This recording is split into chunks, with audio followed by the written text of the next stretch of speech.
Você já entrou em uma casa espírita e sentiu-se invisível, como se fosse apenas mais um rosto? E agora imagine uma casa onde alguém lhe olha realmente, com ternura, respeito, como se você importasse de fato. Hoje vamos mergulhar no poder oculto do acolhimento espiritual. Não aquele formal, composto de gestos vazios, mas o abraço invisível que cura o coração e planta sementes de luz no primeiro momento. Quando alguém chega, muitos centros espíritas oferecem estrutura, sala, palestra, mas poucos oferecem acolhimento com alma.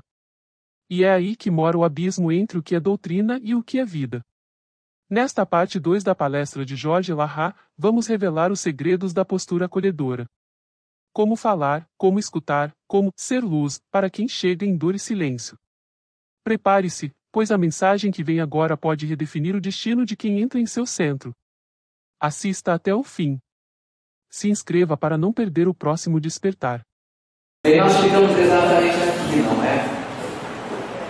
Então eu queria só, antes de passar à frente, fazer só uma observação que me intervalo. Depois eu vou aproveitar para responder. A gente está falando de acolhimento aqui, mas esse acolhimento, tudo que a gente está falando, não é uma tarefa específica. Não é uma.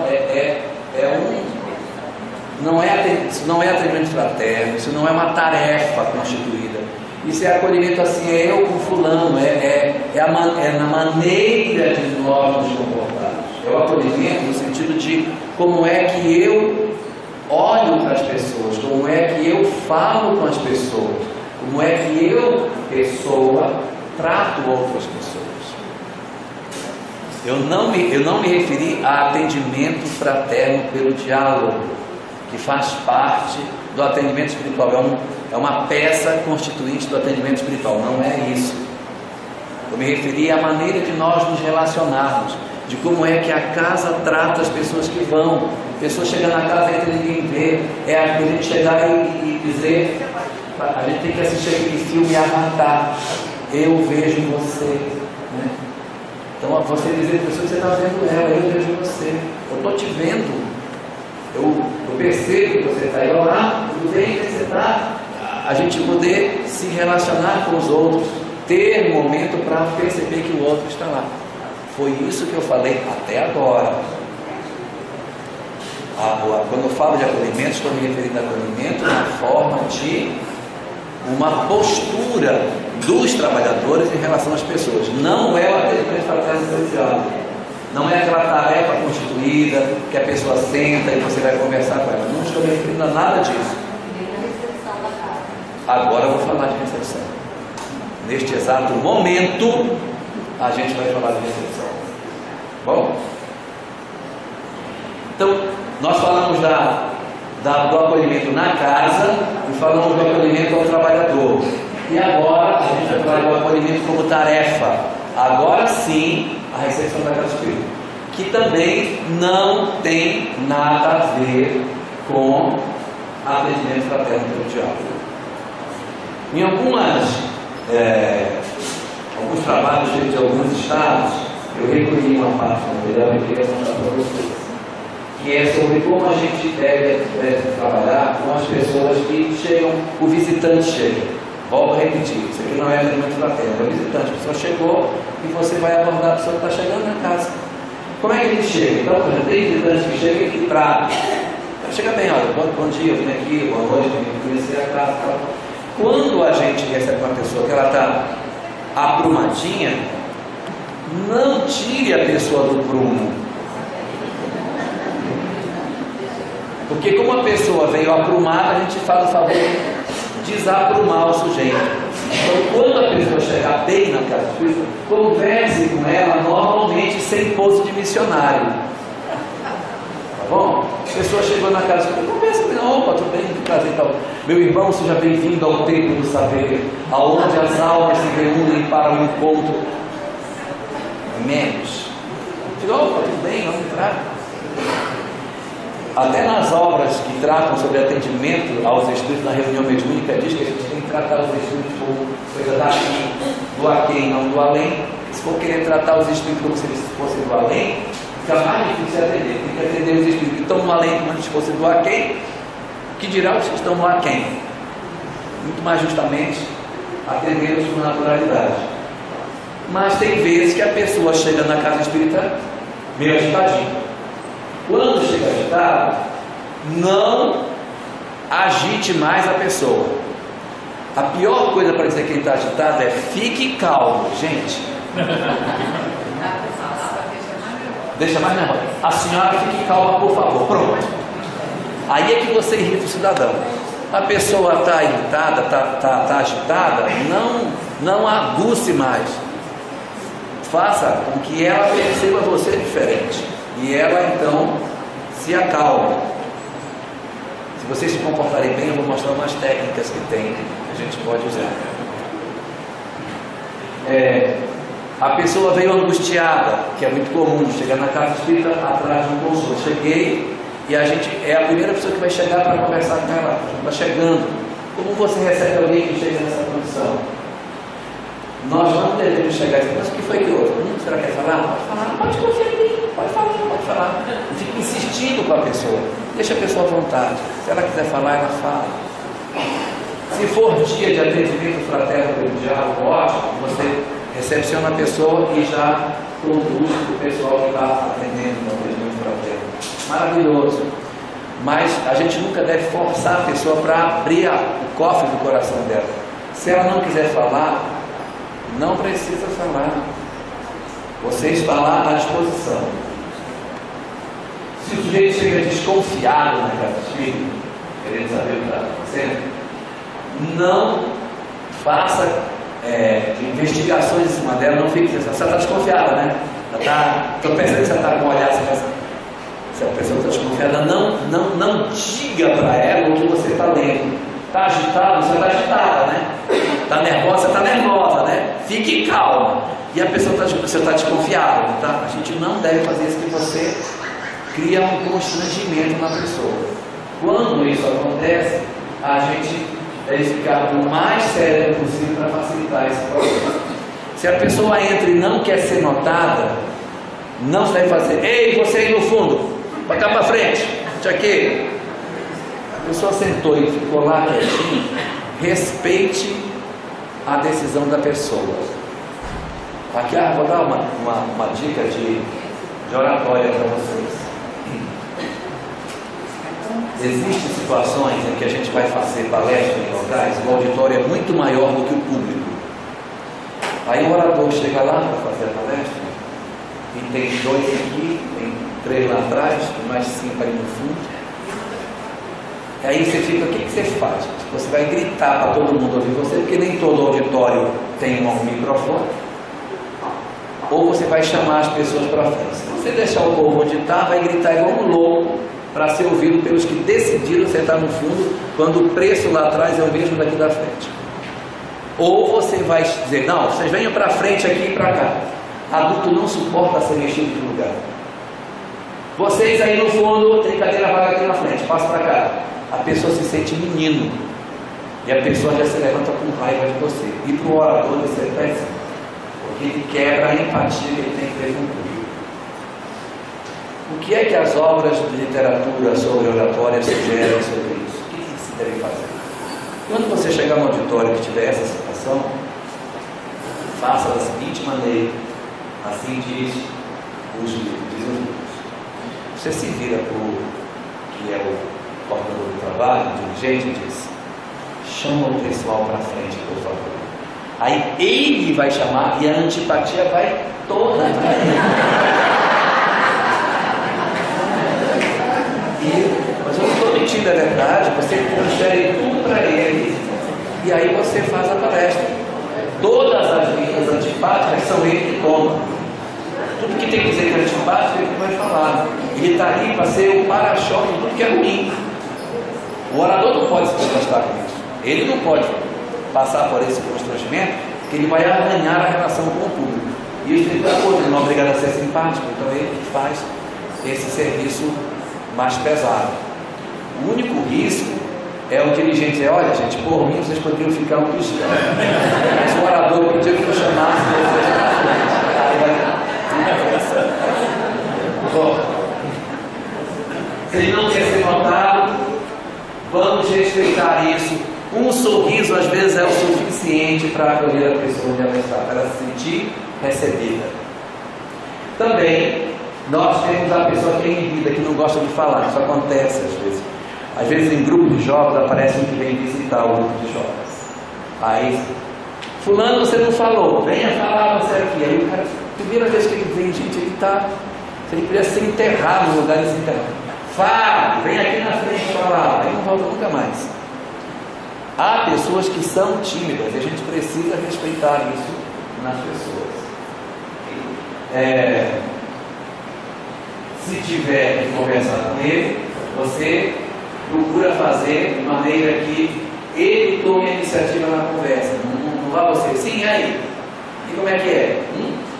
Você é casado? Casado? E aí? Não sei o quê. Como for? Isso. E a pessoa só sim, não.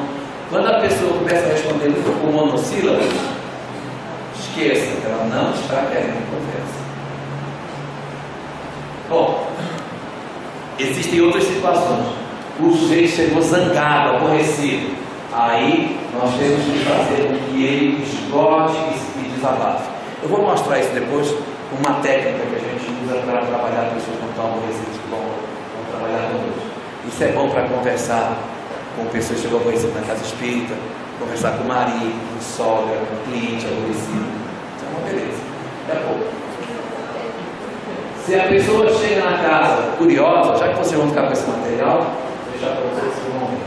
O curioso você vai informando o Espiritismo, mas a gente não deve levar a conversa no rumo de curiosidades.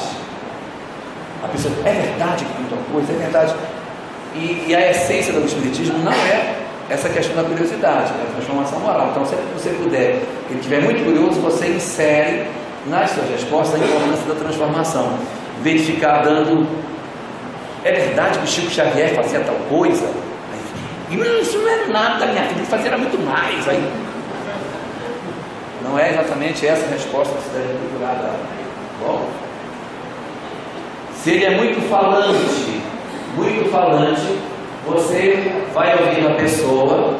A gente quando tem, você tem uma técnica do pessoal que trabalha com ESG, a gente quando está em ESG trabalhando, e tem uma pessoa que fala muito, você vai balançando a cabeça e vai prestando atenção na respiração dele. Balança a cabeça e observa ele respirando.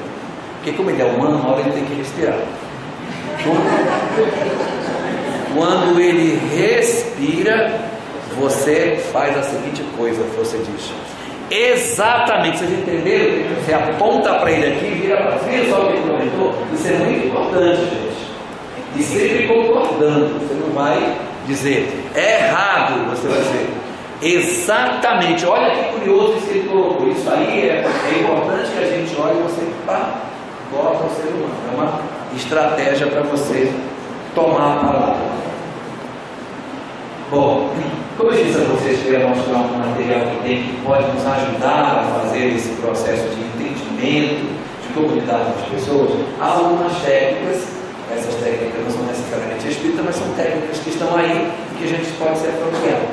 Existe uma literatura farta sobre um assunto chamado neurolinguística. Eu não sei se vocês já tiveram a chance de estudar. A neurolinguística, ela é uma ciência que surgiu nos Estados Unidos no final dos anos 70. Ela é fruto de uma fusão do trabalho de dois pesquisadores, Richard Bandler e John Grinder.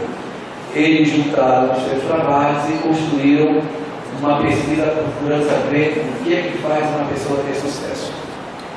Como é que uma pessoa faz para ter sucesso? Só que sucesso para eles não é o que a gente geralmente pensa que possa ser.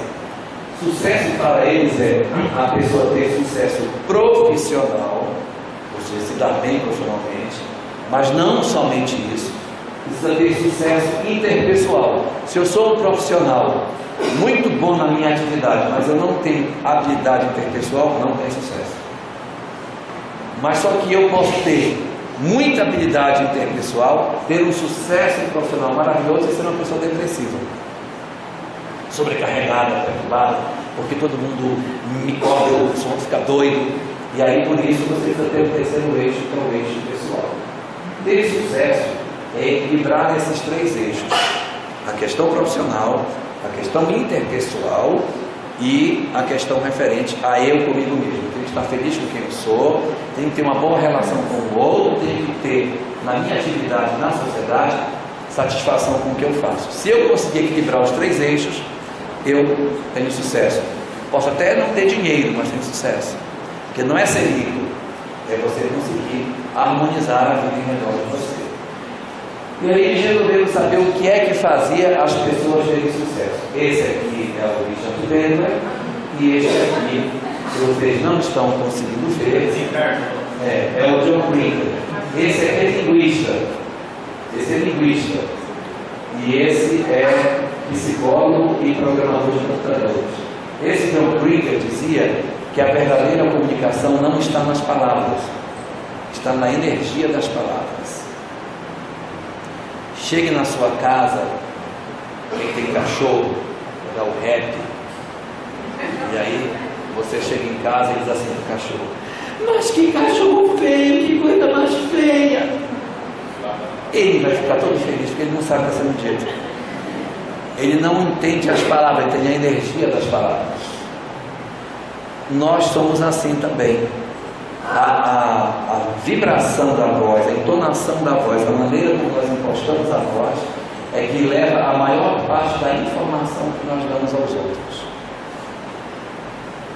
Esse é o pensamento de John Brinker. E a ideia dele é aprender a trabalhar essas capacidades para que você consiga fazer as coisas melhor. E já o Richard Bandler tinha a seguinte defesa, que a mente humana é um computador. Então você pode dar um reset, pode colocar um programa, pode programar, desprogramar, resetar. Basta que você saiba dar os comandos, você programa o outro. Os dois se juntaram e fizeram programação neurolinguística. Por isso que ela tem esse nome. São esses 2 pesquisadores. Eles então criaram esse negócio, tem um monte de definição. Primeira definição: é uma estratégia de modelagem comportamental baseada em experiência exitosa. O que é isso? Quem teve sucesso? Fulano, então vou me modelar nele. Como é que a pessoa fez para ter sucesso? Eu vou me inspirar nessa pessoa. Dá um exemplo disso, como é que é? Num trabalho de terapia de grupo, que existe muito fora da casa espírita, esse trabalho de apoio à família de drogados, apoio a pessoas que estão querendo abandonar um determinado vício, tem sempre terapia de grupo. Aí como é que funciona? Eu não sei mais o que eu faço com meu filho. Então, aí o outro diz: meu filho era assim e eu fiz isso. Aí eu, olhando o êxito do outro dele, eu vou copiar o modelo dele para a minha vida. Isso chama-se modelagem. Eu estou vendo como é que você fez, aí eu vou aplicar lá em casa, já deu certo. O menino parou. Então a neurolinguística é mais ou menos isso. Eu descobri quem é que fez isso que deu certo e eu me modelar nele para conseguir resultados diferentes. Também tem uma definição que diz que a neurolinguística é o estudo de como pensam e de como agem as pessoas de sucesso. Então, como é que as pessoas de sucesso agem? É assim? Então, eu vou descobrir como é o padrão de comportamento deles. Depois, tem quem diga que ele é o estudo da experiência subjetiva do ser, investigação da natureza interna do homem e como é que nós internamente funcionamos. Tem essa aqui que é a dos psicólogos menos gostam. A neurolinguística é o manual de operação da mente. Nós nascemos sem manual e a neurolinguística é o manual que ajuda a gente a saber como é que a mente funciona. E tem um último, preocupante para todos nós, que diz que conhecer neurolinguística é sair da condição de caça para ingressar na condição de caçador. Quem não conhece a neurolinguística pode estar sendo caçado por alguém que conhece, porque a pessoa usa as armas e pode estabelecer uma dominação. Vamos ser assim mais claro. O processo de sedução é todo ele um processo de neurolinguística. Todo ele. Qualquer processo. Não estou falando só de sedução afetiva, mas a sedução para você comprar um produto. Fulana ficou linda, olha, é a sua cara. Isso aí são estratégias baseadas em fenômenos de neurolinguística. Aí o que fizeram os 2 pesquisadores? Eles resolveram fazer uma análise. Eles pegaram milhares de pessoas e uma centena de comportamentos para investigar.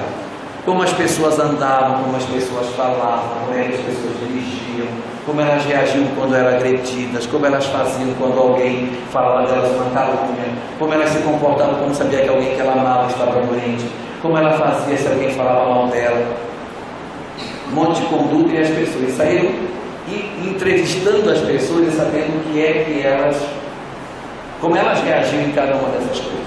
Passaram a ver, então, no mapeamento, qual eram as palavras que as pessoas usavam, qual era o comportamento que elas adotavam. Você vem dirigindo para o seu carro no sinal, alguém vindo por trás e bate atrás do seu carro, parado no sinal. Qual é a sua atitude? Sai do carro, vai atrás e pergunta: alguém se machucou? Alguém se machucou? Ai, graças a Deus, foi só prejuízo material. Ou você já sai com o seu extintor de incêndio na mão, quebrando o carro do outro, com a chave de roda furando o carro todinho e sacando a pessoa do assento e quebrando ela todinha. Qual é a sua atitude? Então aí são as análises dos comportamentos, dos gestos, como que as pessoas gesticulam, que tipo de gesticulação fazemos, e até as reações que nós temos. Eles mapearam tudo. E houve uma coisa interessante: depois que eles mapearam tudo, eles identificaram o seguinte: agora que está tudo mapeado, quem são desse universo nosso aqui as pessoas que equilibraram aqueles três eixos, que equilibraram o profissional com o interpessoal com o pessoal. Aí, o 12, o 47, o 128, o 509, o 2000 e tanto, tiraram esse pessoal da planilha para olhar. Quando eles tiraram, descobriram o quê? Que o pessoal que tinha sucesso tinha um padrão de comportamento semelhante. Neurolinguística nada mais é do que a divulgação da planilha, do que é que as pessoas de sucesso fazem para que elas sejam de fato pessoas de sucesso. Se vocês quiserem, eu mostro o perfil. Se não quiserem, eu pulo esse slide e a gente vê o próximo. Interessa ver? Eu vou mostrar, mas não quero que ninguém grite bingo quando tiver todos. Bom? Perfil da pessoa que obtém sucesso. Isso significa dizer, se a pessoa tem esse perfil, significa que ela tem habilidade profissional, tem grandes condições de manter uma relação afetiva com alguém e está em paz consigo mesmo. Tá bom? Primeira característica que eles descobriram, que por sinal é a característica mais frequente de tudo que se viu em termos de neurolinguística. Quem tem sucesso são pessoas flexíveis. Não é flexível, é a pessoa, não é para ir para a academia fazer pilates para ficar flexível. É flexível no sentido comportamental. O que é que isso significa? Quem não é flexível está fadado a ter dificuldade profissional, dificuldade de manter um relacionamento, dificuldade de aceitar a si mesmo e, portanto, não obtém sucesso. É uma pessoa que vai ficar à margem disso aí. Nós, se queremos obter sucesso para a nossa vida, precisamos desenvolver a capacidade de sermos flexíveis. Como é essa flexibilidade? Esse é tão significativo que gerou o princípio zero da neurolinguística. O princípio zero da neurolinguística é o seguinte: quem cede está no controle. Quem cede está no controle. Quando a gente ouve isso a primeira vez, acha que está errado. Mas é isso mesmo. Quem é que manda em casa, o homem ou a mulher? Os dois. O pobrezinho pensa que manda. Ela faz ele pensar que ele que manda. Mas ela faz assim, o pobrezinho faz tudo que ela quer e ainda acha que é ele que manda. Ele pega a mulher e leva na concessionária e diz: vamos escolher um carro hoje. Aí ela chega lá: bem, não gostei desse não, gostei daquele outro ali. Ele vai levar o outro. E o vendedor sabe. Quando ela aponta, o cara: doutor, você tem melhor. Porque ele já sabe que ele vai perder. Ele vai perder. Então, a primeira característica é a flexibilidade. Segunda, a habilidade no relacionamento interpessoal. Quem não consegue ser hábil no relacionamento interpessoal está morto. Está morto. Outra, habilidade em linguagem não verbal. Não precisa dizer nada. Bateu o olho, As mulheres são excelentes. O homem chega na porta, a mulher. Só deixa chegar.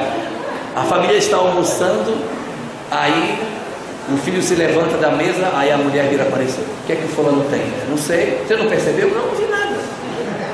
Mas ela percebeu pelo tanto que ele se serviu, pela maneira como ele olhou, pelo um comentário que ele não fez, ou que ele fez, ela já sacou que tem alguma coisa errada.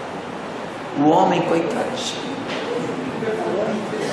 Outra, ter domínio sobre suas reações. Nisso os homens são melhores. As mulheres, vá no Procon para você ver.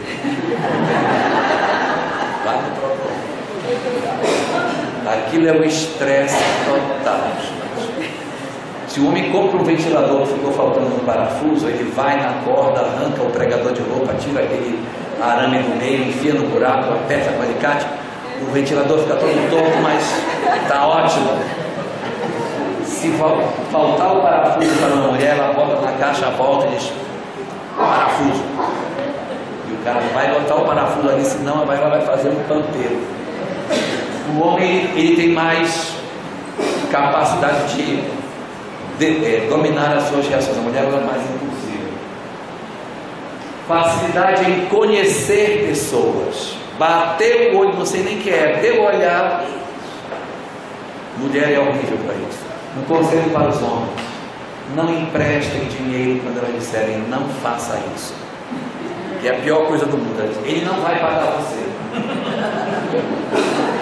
Parece uma praga. Pega. Não empreste. A capacidade de leitura corporal que a mulher tem, um negócio impressionante. Ela bate os olhos e ela lê a pessoa. O homem, ele não sabe nem que roupa que as pessoas estavam vestindo. Viu o brinco dela? Fala de brinco? Nem vi. Outra característica: preocupação com o outro. As pessoas que não são solidárias não obtêm sucesso. Não obtêm sucesso. Sétima característica: a resiliência. O que é a resiliência? A resiliência é a capacidade de nós nos reconstruirmos após o golpe. Isto aqui é uma flor. O que é resiliência? Eu aperto esta flor e eu faço com que ela sofra um golpe. Aí a gente passa por isso. Quando o golpe passa, a gente volta a ser flor. Isso é resiliência. A vida não vai nos poupar de termos dores, mas a gente precisa aprender a ser resiliente. Nós temos que caminhar. Às vezes existem dores que são muito grandes. Segundo os espíritos, a maior dor que existe na Terra é a perda dos entes queridos. E isso são os espíritos que estão dizendo. Para não dizer que eu estou mentindo, peguem o livro Religião dos Espíritos. A mensagem, Religião dos Espíritos. A mensagem de Emmanuel, que temos na, acho que é a página 257. Está lá. A maior dor que se pode sentir é a perda dos entes queridos. Então são golpes em que a gente fica miudinho mesmo. Só que depois a gente tem que ter um tempo para se recompor, é lógico, mas a gente tem que ter a habilidade para se reconstruir. Quem não se reconstrói após o golpe não tem resiliência, então tem mais dificuldade para obter sucesso. Essa flor aqui, ela não é totalmente resiliente porque o capim dela não voltou para o lugar que não teve. Então essa é a resiliência. E a última das características é o alto poder empático. O que é isso na prática? Não ser chato. É fazer empatia com os grupos. Vamos fazer uma confraternização no centro espírita. Aí eu não vou. Não, vai fulano, vai. Tá bom, eu vou. O que é que vai ter lá? Churrasco. Não como carne. Então vamos fazer um franguinho. Odeio o cheiro do frango. Então vamos fazer um peixinho. Nossa, peixe eu não suporto. Então a gente vai fazer uma salada. Credo. Aí, não, mas lá vai ter um banho, vai ter muito mosquito. Aí, tudo a pessoa com dificuldade, não se mistura nos grupos, não se coloca nas coisas. Por isso, ela é resiliente. É porque a gente às vezes tem que ajudar o outro a ser resiliente. Às vezes a pessoa não sozinha não consegue aí ganhar a mão do outro. Essa é a característica para ter sucesso. Transferindo isso para o ambiente do movimento espírita, essa seria a característica ideal que o nosso trabalhador deveria ter para que ele pudesse acolher bem as pessoas chegando na casa. Se tivéssemos esse perfil, seria ótimo. E quanto mais a gente tem disso, mais capacidade a gente tem para ouvir pessoas, acolher pessoas. Nem sempre é possível a gente usar isso com facilidade no movimento espírita. Existe um grupo de pessoas que é um percentual que varia de 1 a 3% em cada sociedade, que é mais difícil você trabalhar e acolher, fazer o trabalho de acolhimento. O perfil dessas pessoas a quem é mais difícil trabalhar de maneira turística e fazer o trabalho de envolvimento deles é um grupo que tem um perfil específico. São pessoas que têm inteligência acima da média, elas são muito charmosas, são pessoas hábeis em sedução, para o espetáculo, e são simpáticos. Que tal, Fernanda? Um bom perfil? É um bom perfil. Uma pessoa inteligente acima da média, charmoso, hábeis em sedução, simpáticos, é uma pessoa ótima. Vamos continuar. Eles mentem com realismo.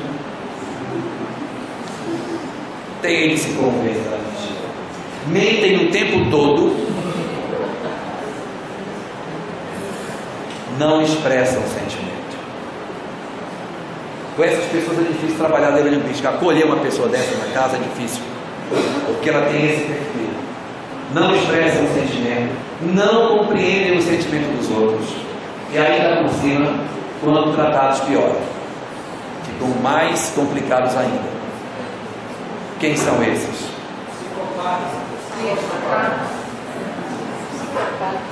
Psicopatas. Aparece na casa espírita, tá bom? Onde eles estão? Eles são 1 a 3% da sociedade, 20% está no presídio. Eu disse 20%. Então 80% não está preso.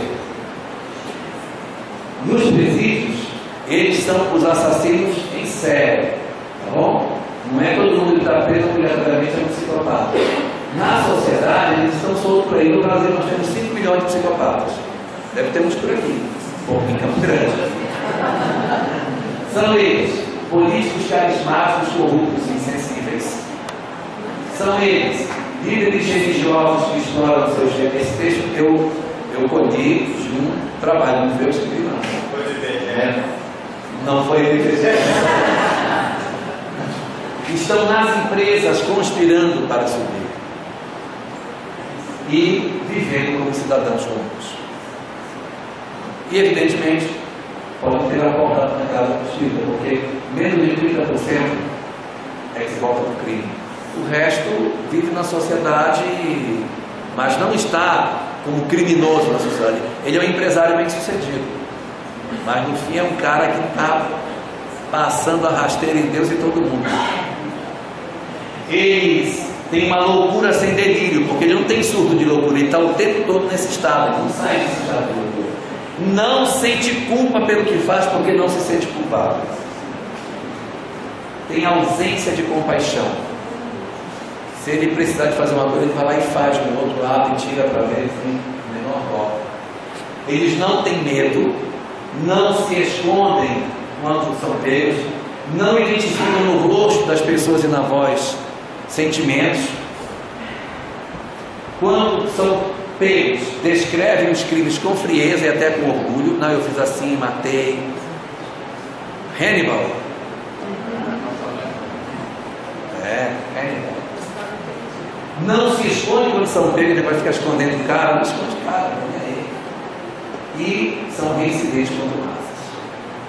Esse perfil é um perfil que pode aparecer, e é o perfil mais difícil de trabalhar, e na casa espírita pode aparecer. Então eu quero deixar claro que isso pode acontecer aqui. Nós, quando estamos trabalhando com questão de neurolinguística, tem uma coisa que é importante a gente guardar, que isso acontece com uma certa frequência, são chamadas âncoras. O que são âncoras? São experiências sensoriais. A quase totalidade de nós, para não dizer todos, temos âncoras armazenadas. Um tem medo de rato, outro tem medo de barata. E um diz assim, mas por que você tem medo de barata, gente? Uma coisa besta. Aí, não, eu tenho horror de rato, eu tenho medo de cobra. Eu tenho medo de morcego. Um tem medo de água, o outro tem medo de altura. Alguns têm bloqueio com cheiro de éter. Nossa, cheiro do hospital eu não suporto. Determinadas coisas a gente tem bloqueio. Âncoras não são só coisas negativas, não. Âncoras são experiências sensoriais que armazenam emoções. Quem comeu goiaba quando criança no pé, hoje quando come, volta a fruta que comia quando estava na infância. Você sente o cheiro dela, você sente, voltei na minha infância. Perfume. Você teve um ser humano na sua história de vida e o ser humano usava um perfume. Vamos passar 40 anos.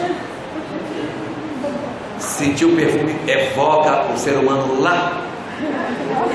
Então, as âncoras podem ser positivas ou negativas. E a gente cria âncora como? A gente cria âncora associando uma experiência emocional forte com um sentido físico. Um dos 5 sentidos, uma experiência emocional forte. Se isso acontecer, a âncora se faz. Você estava muito preocupado com o seu pai que foi hospitalizado. Aí você entrou no hospital muito preocupado com o seu pai. Aí tinha um cheiro de um detergente. Você não vai saber, mas aquele cheiro, quando você sentir isso, não sei porque eu não suporto esse cheiro. Música. Uma emoção forte e uma música. Já era. Voltar ao nosso bairro de infância. Uma imagem que volta aos nossos olhos. E você revê as pessoas. Gente, que loucura voltar aqui. São âncoras.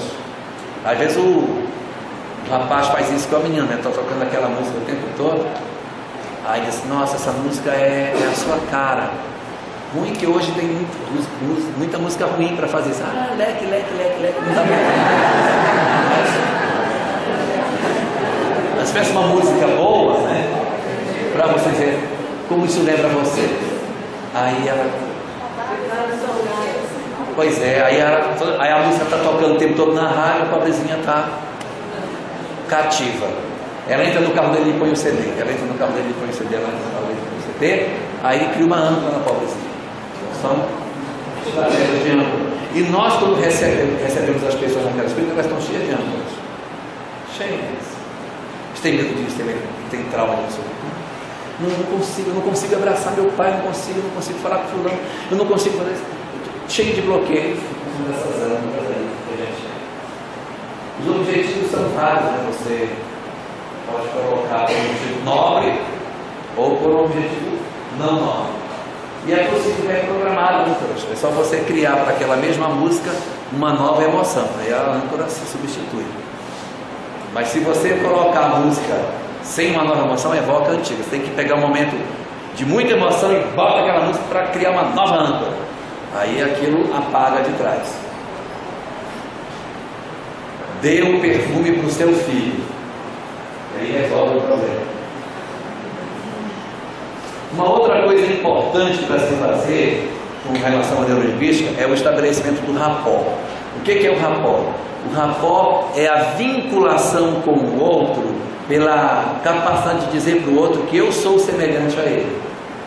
Quando a gente vai atender alguém na casa espírita, você não pode atender ninguém com eficiência se faz uma atitude professoral, tem que ser horizontal. Fazer rapport é você se tornar igual ao outro, é se trabalhar para fazer uma identificação com o outro.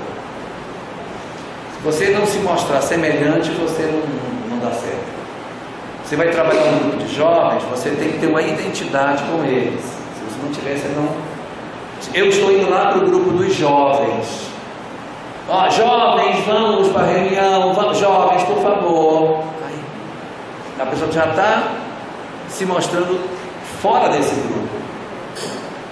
Tem que ter até no linguajar, como é que você chama as pessoas, como é que você envolve, como é que você trata para fazer. Então, a identificação é fundamental. E o convencimento do rapport, ele não é verbal, ele é não verbal.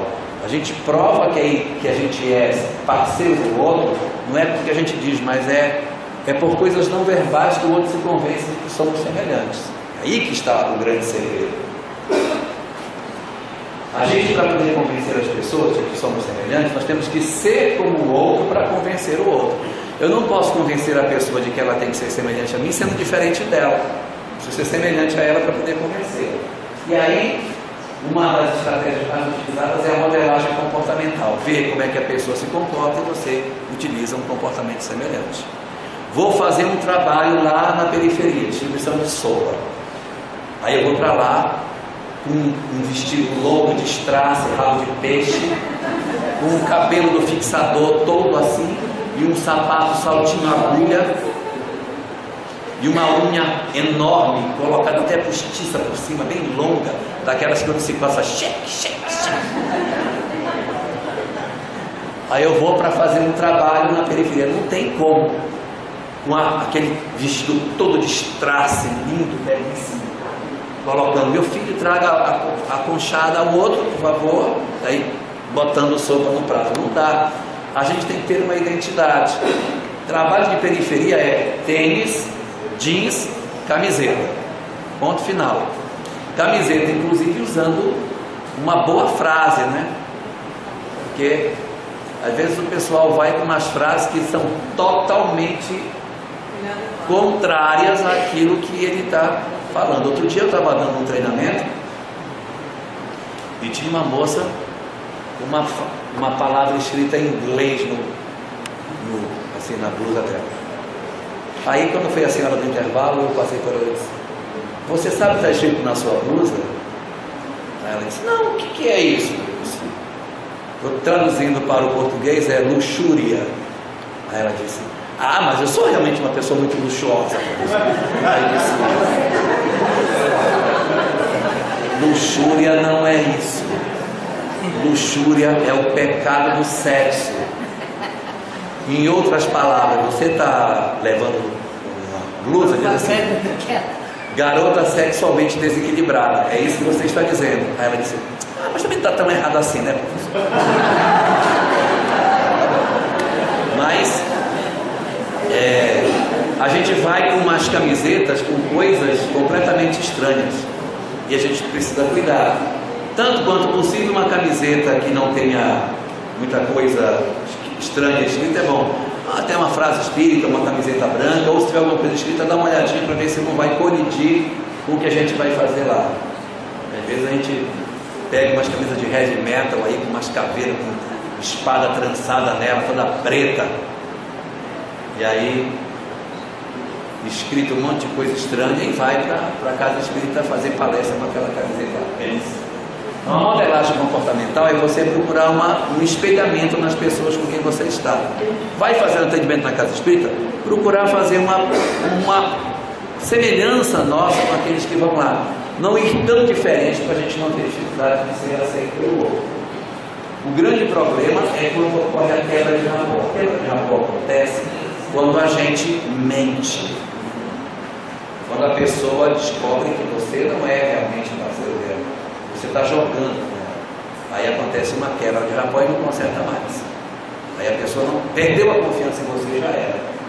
E você está conversando com ela e na verdade você não está sendo amiga dela.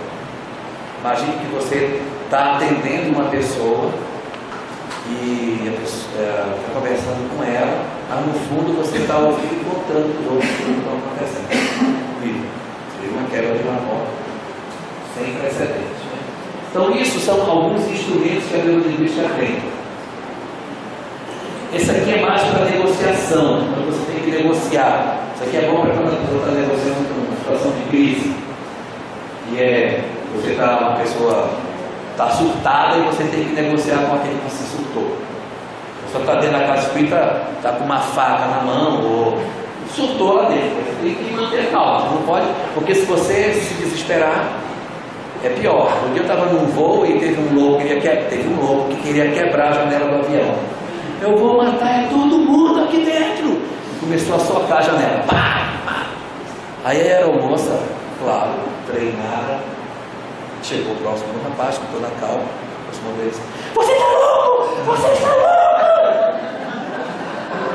Então tem que manter a calma para poder atender a pessoa. Nesse manter a calma, tem que tentar manter rapport e convergência com a pessoa. Se você não fizer isso, vocês veem que nos filmes, quando o cara está com a arma, assim, eu vou soltar minha arma, tá vendo? Olha, eu estou soltando a arma. Isso é uma estratégia de rapport, sacou? Quem cede está no controle. Então você trabalha para ganhar. Aí você, quando faz essa questão, você tem que evitar a generalização. Que todo mundo é assim, isso aqui só vai acontecer assim. Não generaliza. Trata cada caso como cada caso é, cada pessoa, assim. Não, mas você não é assim. Mas você não é assim, você não vai fazer isso. Não, mas você é diferente. Você é diferente, você não vai fazer isso. Vamos, desça daí, me dê a mão. Não vai acontecer nada, vem. Então é você traduzir confiança para a pessoa. E trabalhar a modulação da voz. Se você entrar com uma voz agressiva, você vai arrebentar a pessoa. A maneira como você fala com ele tem que ser como você fala com um filho de você, não. Tem que modular a voz. Não faz isso não. Desça daí, eu estou falando para você descer. Pronto, aí não desce mais não. Aí não vai descer. Você ter um problema, uma alteração grande na casa, você vai ter que ter calma para trabalhar para evitar problema. Também não minta para a pessoa, diz assim, não vai acontecer nada, é até está tudo atrás. Assistam o filme Tropa de Elite, o comecinho, que o cara diz, baixa a arma, baixa a arma. Aí quando o cara, depois de muito convencimento, baixa e atira. Então aí não se trai, não se mente. Não vai acontecer nada. Desce, ninguém vai fazer nada. Também não se desdiz a pessoa que está surtada. Não se diz, isso não é verdade. Tá bom, tá certo, tá bom. Tudo bem, tá legal. Tem que fazer tudo para transmitir segurança para a pessoa. O ideal, quando a gente está trabalhando com uma pessoa assim, a gente primeiro ouve, deixa ela falar tudo o que ela quer. Não interrompe a pessoa. Apenas balança a cabeça e deixa ela falar tudo o que ela tem vontade de dizer. E à medida que ela vai falando, você vai devolvendo para ela o que ela está dizendo. Então, ok, então aconteceu isso, para mostrar que você está ouvindo, para ela se sentir ouvida por você. Outra coisa importante é você dar valor à pessoa. Às vezes a pessoa não sirve para nada. Não, que é isso? Você é uma pessoa muito importante. É muito importante. Tem muitas pessoas que esperam por você. Isso é fundamental, isso é importante. E não trazer tanto quanto possível para o aspecto emocional. E como a gente trabalha na reunião mediúnica, começa a pessoa já no emocional. Você não faz isso não com você, é você que está se prejudicando assim. Olha, você não precisa passar por isso. Não é porque os outros fizeram alguma coisa com você que você vai fazer isso com você. Isso tem muito valor e tal. Tentar puxar desse jeito. E outra coisa que é muito importante ser feito, a gente nunca prevê comportamento do parente. A sua mãe deve estar muito preocupada. Minha mãe não mandou. A gente nunca remete assim. Há pessoas que gostariam muito de estar com você agora, mas não vai dizer que é a mãe, que é o pai, porque às vezes é a revolta com a mãe que fez a pessoa entrar numa situação desse tipo. É por isso que a gente, quando vai conversar com as pessoas, pode usar a bandeira de vista, esse instrumento, que no meu entendimento é o instrumento mais eficaz para a gente trabalhar com pessoas que chegam a estar espiritual errada. Chama convergência. Primeira coisa é a gente se colocar na posição de ouvinte. A pessoa chega para ser atendida, você, sim, pode falar que eu estou ouvindo. Então, no papel, vai falar. Sim, quer dizer então, tua mãe morreu. Tá, e aí? Não pode. A pessoa vem para. Você vai conversar com ela, se coloca na condição de ouvinte. Se põe na condição de ouvinte e dê atenção a ela. Porque tem um pessoal que se põe na condição de ouvinte e diz: não, depois, fulano. Tá, você pode continuar, pode ouvir. Não, deixa lá que eu pego depois, continue. Não, sim, fale. Não dá. Senta com a pessoa e dá atenção a ela. Não fique dando atenção a muita gente ao mesmo tempo. pessoa procura com você e a gente não interrompe a pessoa que está falando. Deixa ela falar. Ela chegou na casa espírita, eu não estou me referindo ao atendimento fraterno pelo diálogo, estou me referindo à recepção. A pessoa entrou na casa, assim, aqui, eu queria saber, porque sabe, eu estou com um problema, não é comigo, atendimento fraterno pelo diálogo. Vai. Aí a pessoa, nem de falar, ouve a pessoa, senta com ela, deixa ela esvaziar pelo menos um pouquinho, você está ali na recepção, ouve a pessoa, não interrompe ela, ouve com atenção, prestando atenção na história que ela está contando, nos nomes que ela fala, para você não se perder depois, e vai amuindo, vai balançando a cabeça, e vai tentando compreender a pessoa. O que é compreender? É ajudar o outro com as razões que o outro tem, é você fazer uma medida de tal sorte que eu consiga justificar o que o outro está fazendo. Aí eu me droguei, aí eu peguei, fui, vendi tudo da minha casa.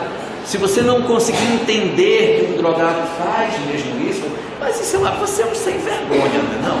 Você é um safado, você é um bandido. Se você não compra o entendimento de que você precisa compreendê-lo, você não vai conseguir ajudar. Precisa primeiro compreender as pessoas. E à medida que ele vai falando, você vai mostrando para ele estar ouvindo. Ah, então aconteceu isso. Ah, então aí você saiu. As perguntas são sempre feitas de maneira que a resposta seja sim. Que é para a pessoa sentir que ela está ouvindo e que está chegando no seu ouvido o que ela está falando.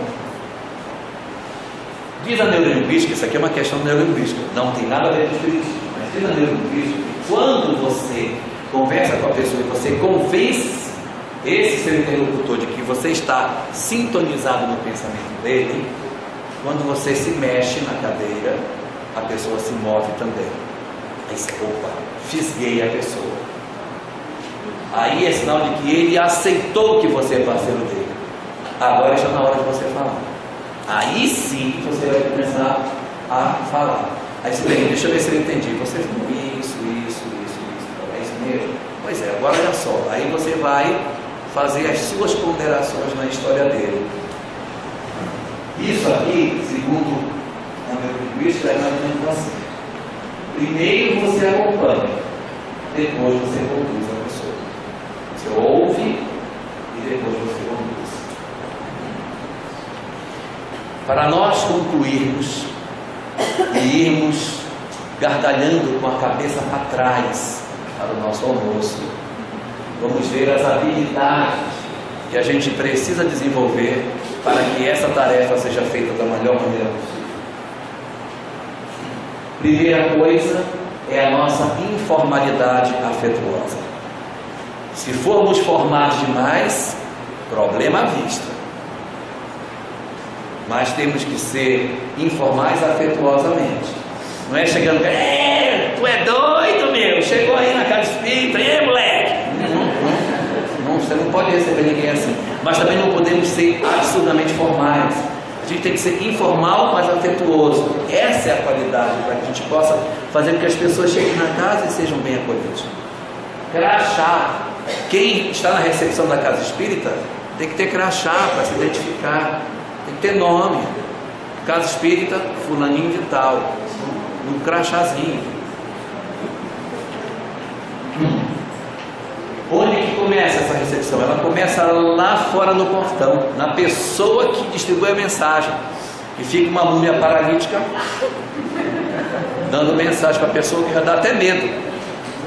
Aquela pessoa carrancuda na porta.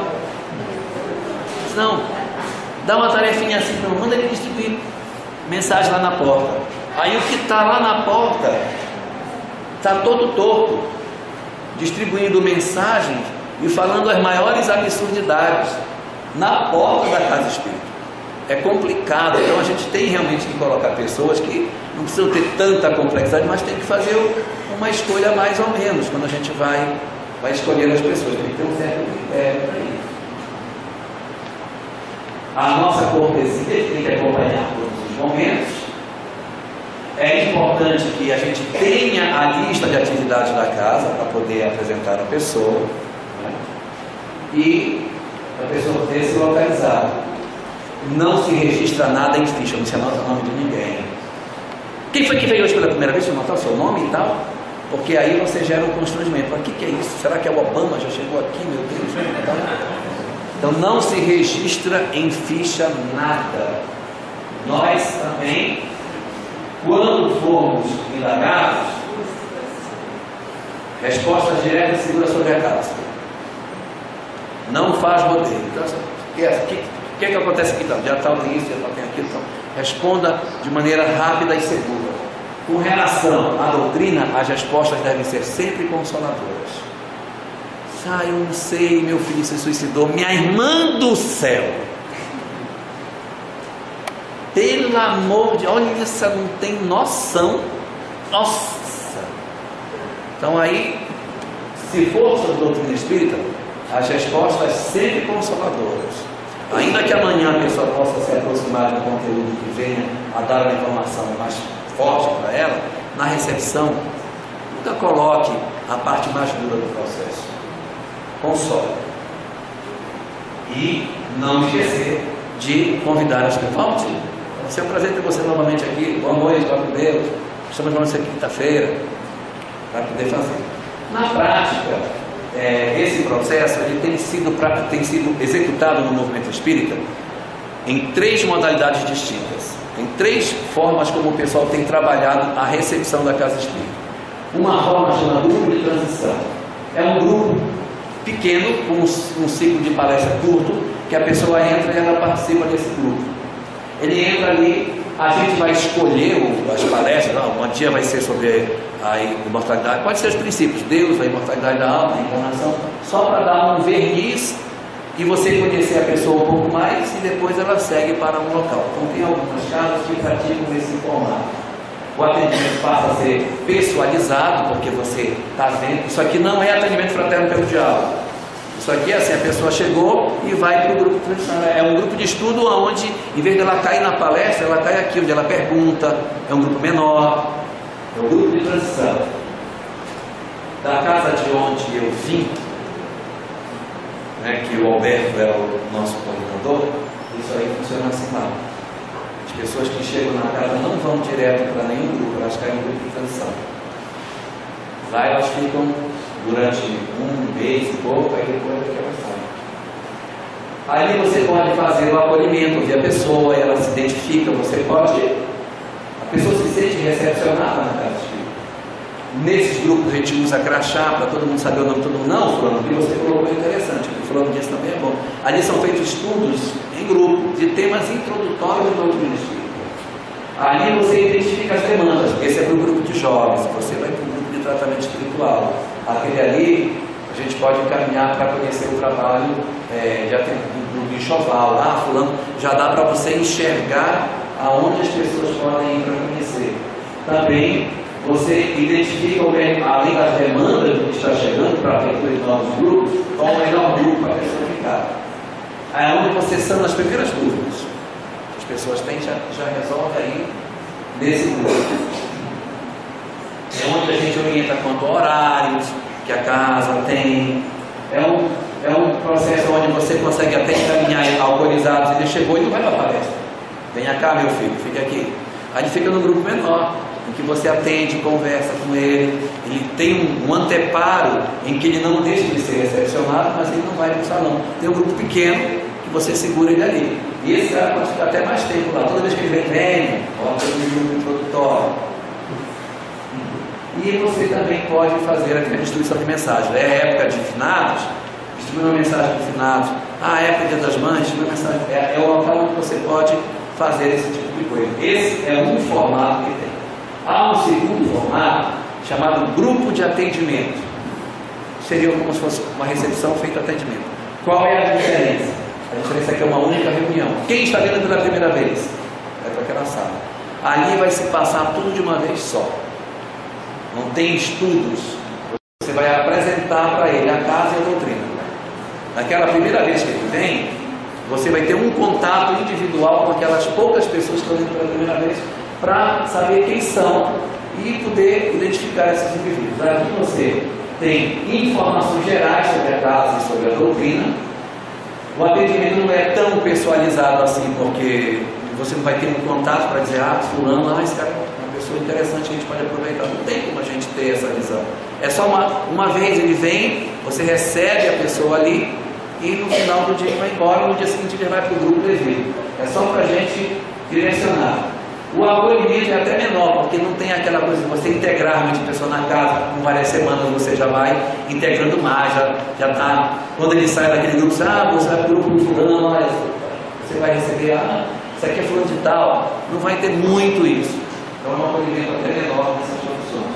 Mas aí você também identifica a demanda, você consegue identificar o melhor grupo, sana também as primeiras dúvidas, igual ao outro grupo.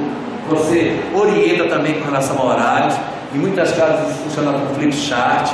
Você prepara o que é a doutrina espírita e o que é o centro espírita. Aí você mostra tudo para as pessoas, elas não tiram dúvidas. Quando eu cheguei na casa espírita pela primeira vez, eu caí num grupo desse. Aí eu fui levado para uma sala, eram poucas pessoas. Aí tinha um rapaz com um flip chart, explicava. Eu tinha 17 anos. E tinha uma senhora sentada na mesa com uma caixa de fósforo e uma vela. E o rapaz já explicar o que era o espiritismo, os conceitos e tal. Nós éramos poucos, e eu olhava para ele e olhava para a velhinha. Aí, e ela, a reunião inteira ele falando e ela passando assim a mão na vela, brincando com a vela na mão. Ela não deu uma palavra, e ele falando. Aí terminou a reunião. Alguém tem alguma dúvida? Eu tenho. Não pode perguntar. Terminou a reunião? Terminou. E que horas que ela vai incorporar para dar uma mensagem para nós aí?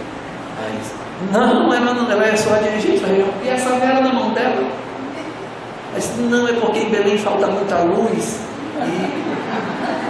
E nós já deixamos a vela aqui, porque se faltar energia a gente já liga e a gente não fica no escuro. Então eu quero dizer a vocês que eu fui muito importante para o movimento espírita do Pará, que a partir da minha manifestação passou-se a guardar a vela dentro da gaveta. Eu contribuí para o movimento espírita,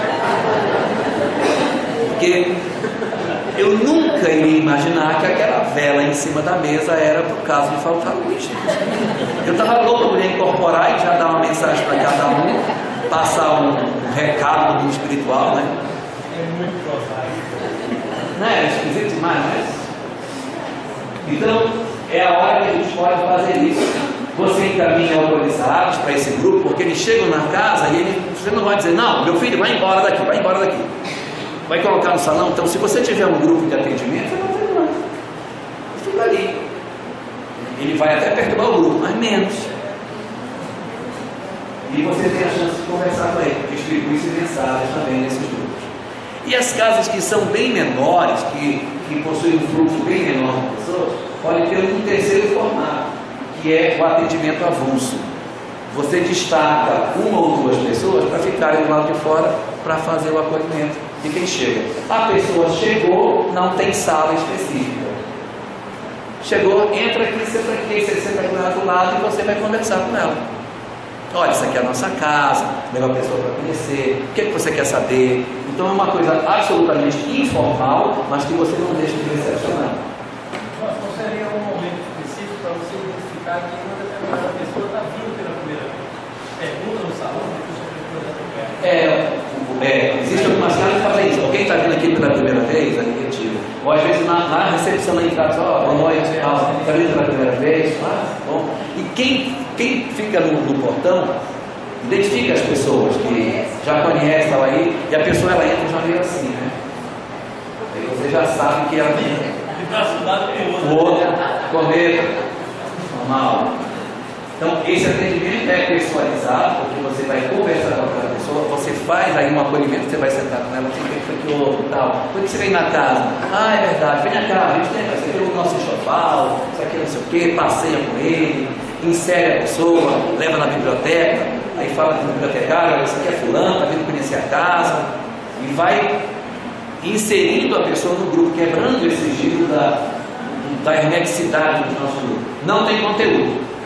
Não tem um conteúdo formal que você vai dar, que vai decorrer da conversa que a gente vai ter com ele. Também da mesma forma, identifica demandas, identifica melhor o grupo para ele, sana as primeiras dúvidas do indivíduo, orienta os horários. Ali você também pode refrear os autorizados, agarra, passa o braço por cima, vamos conversar ali. Aí vai com o fulano lá no canto, batendo um papo com ele e dá atenção a ele para o salão poder se desenvolver melhor. E também você pode distribuir mensagens nesse processo. Ok, gente?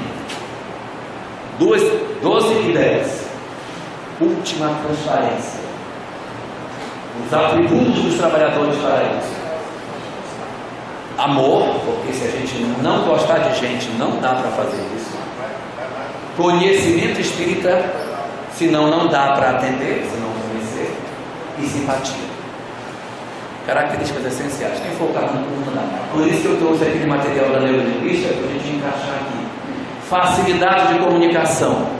Se você é uma pessoa que tem dificuldade de expressão, melhor que não faça, tem tanta tarefa na casa. Isso não é menor nem maior, nós somos diferentes, cada um pode escolher aquilo que mais gosta de fazer. E tem que gostar de gente.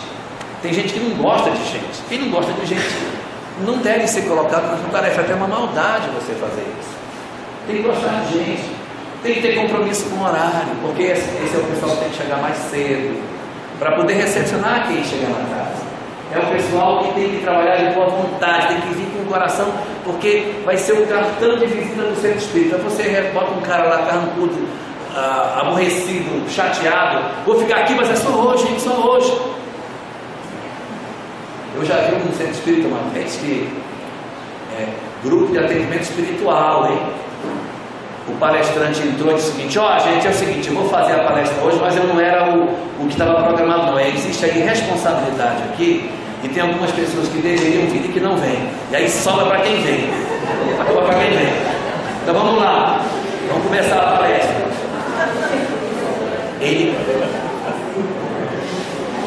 Vamos ver o que dá para fazer, ele até diz isso. Né? Aí ele começou a fazer a palestra. Gente, eu quero um raio na minha sogra, você está mentindo. Ele estava assim falando, e o pessoal entrava, e próximo da entrada ficava uma mesa com umas garrafas de água para fluidificar. Aí o pessoal fazia a palestra, já estava andada a palestra, uns 15 minutos mais ou menos. Uma mulher se levantou, pegou a garrafa e disse: é tudo mentira! E pegava as garrafas e jogava ali. E o povo se desesperou e quis sair todo mundo por uma única porta minúscula. O salão era grande, tinha muita gente ali, aquela casa devia dar mais ou menos umas 200 pessoas. E ela jogou as garrafas dele, acertou algumas, outras não, e o povo se desesperou. E começou a gente querer sair, teve gente que caiu, foi pisotear, foi uma beleza. Aí, quando deu o tumulto, disse: está vendo o que dá a irresponsabilidade de pessoas que faltam no serviço? Ele disse que a culpa era do outro que não veio. E foi ele que desarmonizou. Mas é assim. Então a gente tem que estar de boa vontade, com o coração cheio. A pessoa que vai fazer isso tem que conhecer a casa. Uma questão que muito me encabula, que eu já vi em muitas casas espíritas, a programação.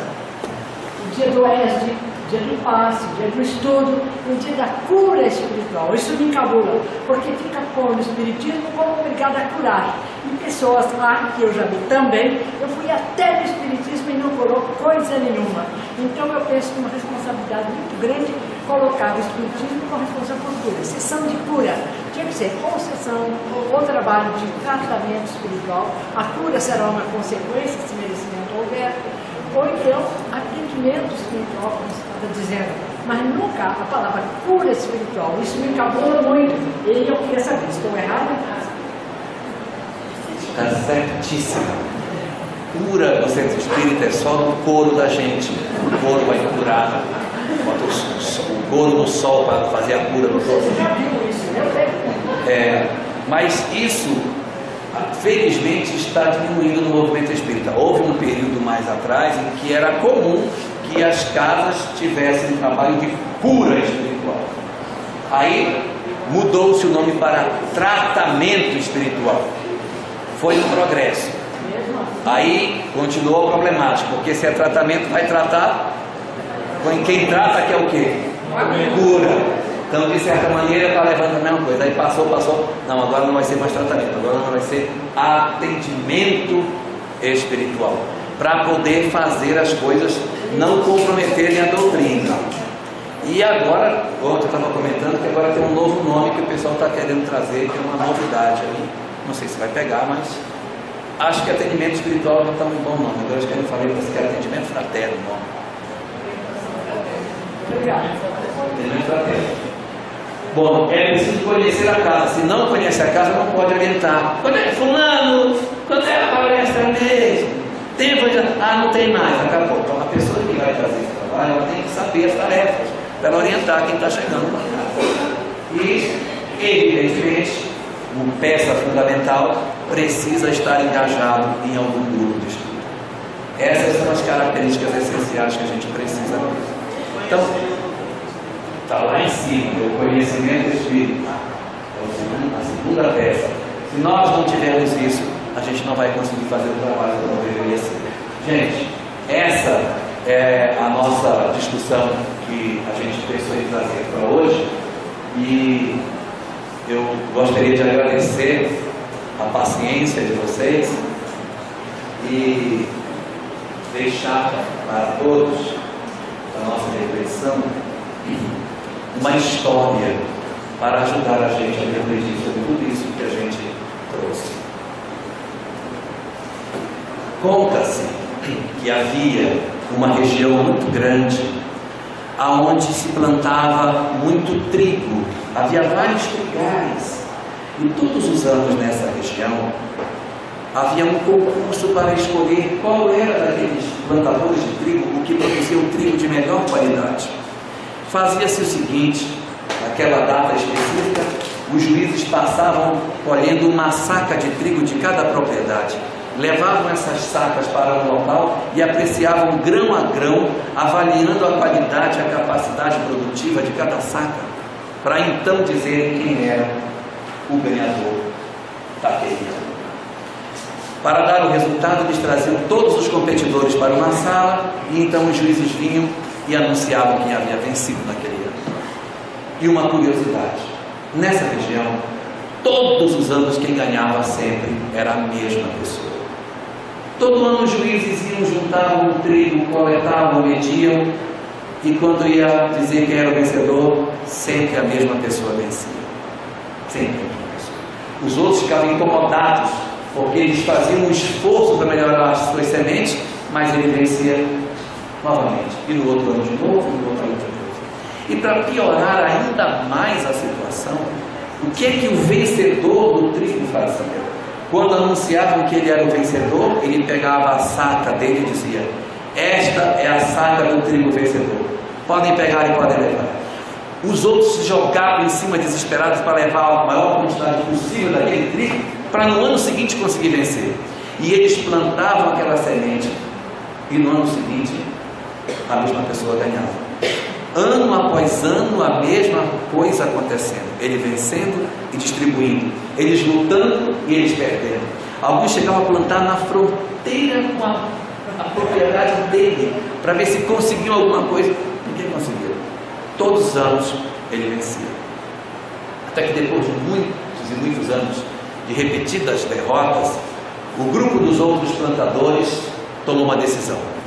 Em grupo foram até o plantador vencedor e disseram a ele: não aguentamos mais perder, não suportamos mais você todo ano vencer e ainda por cima nos humilhar, nos entregando a semente que foi a vencedora, e no ano seguinte você apresentar uma melhor ainda. Nós não aguentamos mais isso, estamos cansados e queremos repetir. Qual é o segredo? Ele então riu, virou-se para os companheiros e disse: mas o segredo é muito simples. Todos vocês sabem qual é o segredo. Nenhum de nós aqui ignora que o trigo não fecunda a si mesmo, que ele é fecundado pela planta vizinha. O que é que eu tenho feito esses anos todos?